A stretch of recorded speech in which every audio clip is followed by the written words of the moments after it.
Hello, hello. So, we are currently inside today. We are inside what will be my office, surrounded by boxes that needs to be unpacked and sorted. We need to get some furniture first. Oops, sorry, I just kicked that. And yeah, we need to get some furniture first before we unpack the boxes. But this will be my office. It's great. So, we are really coming to the end now of Mark's Gospel, really coming to the end. We're reading today chapter 15 and it's verses 21 to 32. Now I do want to read it to you. I'll try and keep it short and quick. I do have my watch. I found the charger for my watch. So it's all nice and charged. We can keep an eye on the time. And this one, I want to read it to you because it's headed The Crucifixion of Jesus. And it is the crucifixion. And this is an integral part of the Christian faith. This is what everything has been leading up to, and it is an important part. It's integral to the Christian faith and to Christians. So let's get cracking, shall we? A certain man from Cyrene, Simon, the father of Alexander and Rufus, was passing by on his way in from the country, and they forced him to carry the cross. They brought Jesus to the place called Golgotha, which means the place of the skull. Then they offered him wine mixed with myrrh, but he did not take it. And they crucified him. Dividing up his clothes, they cast lots to see what each would get. It was 9 a.m. when they crucified him.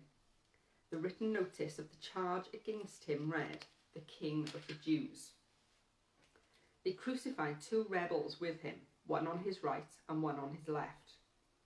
Those who passed by hurled insults at him, shaking their heads and saying, "So, you who are going to destroy the temple and build it in 3 days, come down from the cross and save yourself." In the same way, the chief priests and the teachers of the law mocked him among themselves. "He saved others," they said, "but he can't save himself. Let this Messiah, this King of Israel, come down now from the cross, that we may see and believe." Those crucified with him also heaped insults on him. So, Jesus has been beaten, he's been whipped, he's been spat on, he's been mocked. Now he's been stripped naked. They've cast lots, they've gambled for his clothes, so he's stripped naked.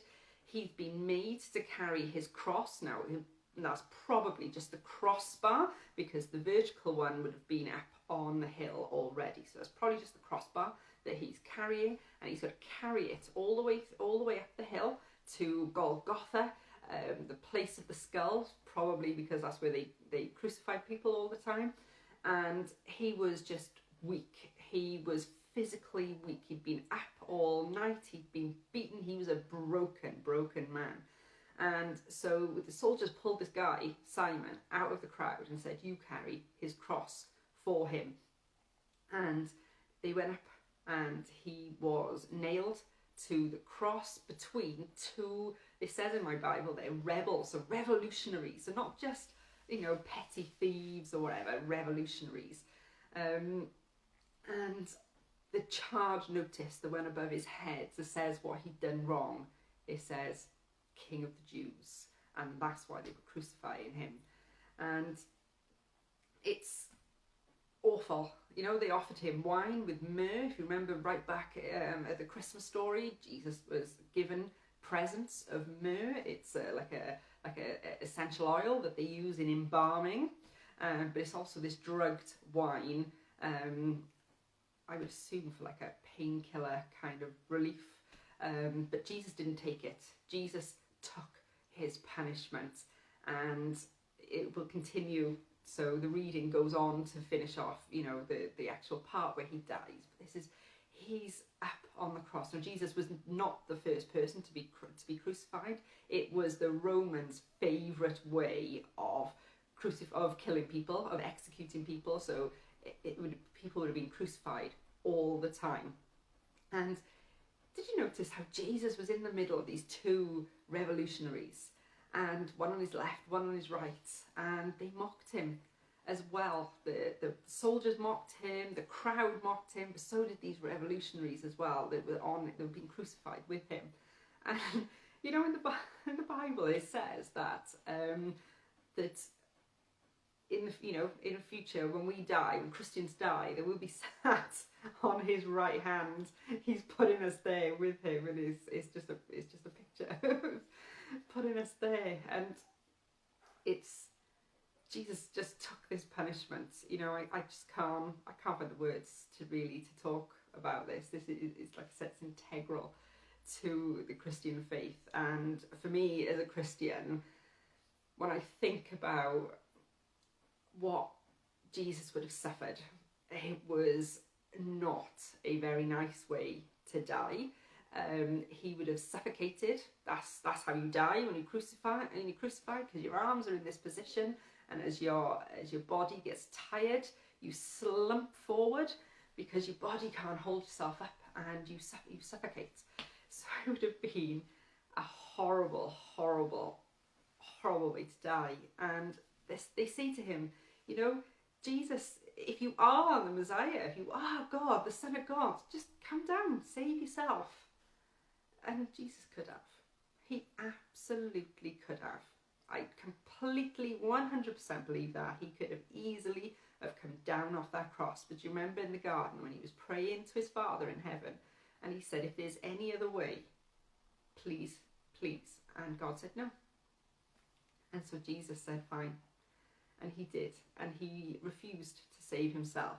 He stayed on that cross for me and for you, because that was how it had to be. That was how we get to go to heaven. We get to be with God. This was the only way.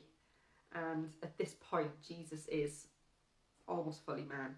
He took a punishment that I don't think I could have taken. He was just broken. His human body was broken. And you'll see what happens tomorrow, later on in the crucifixion. And he did that for me because he loves me so much, and he loves you too.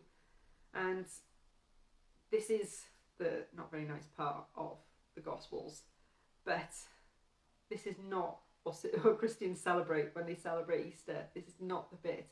There is good news coming, and I've given you spoiler alert if you haven't read the Gospels before, but stick with it, because it does end on a positive note.